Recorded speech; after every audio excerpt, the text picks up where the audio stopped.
Despotism is a form of government where a single ruler or a small group holds absolute, unchecked power. The ruler, often called a despot, makes decisions without input from the people and rules without legal or constitutional limits. In a despotic regime, laws are enforced arbitrarily, opposition is suppressed, and freedom of speech and human rights are often violated. Key characteristics of despotism: one person holds total control, no democratic elections or fair legal systems.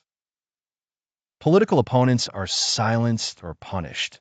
Media and public speech are strictly controlled, and citizens live under constant fear of the ruler's power. Example: North Korea is a modern example of despotism. Under Kim Jong-un, the government controls all aspects of life, from what people say to what they learn. There are no free elections, no independent media, and any criticism of the leader is met with severe punishment.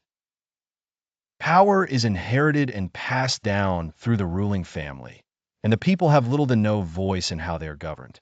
Conclusion: despotism is the opposite of democracy. Despotism is rule by a single authority with absolute power, often arbitrary and oppressive.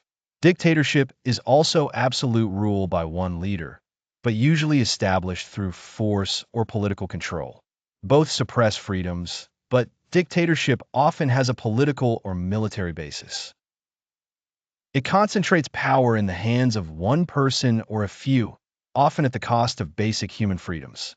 Understanding despotism helps us value systems that promote liberty, justice, and participation. Despotism is rule by a single authority with absolute power, often arbitrary and oppressive. Despotism often leads to loss of personal freedoms, oppression, fear among citizens, lack of justice, and stagnation in social and economic development due to unchecked power.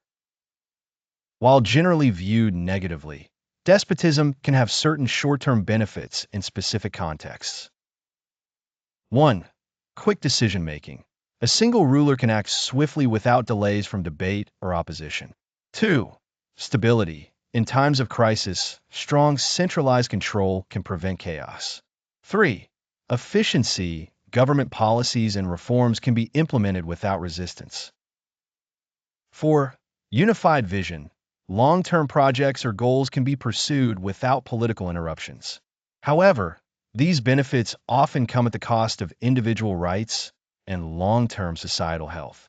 Would you like a comparison of these pros and cons?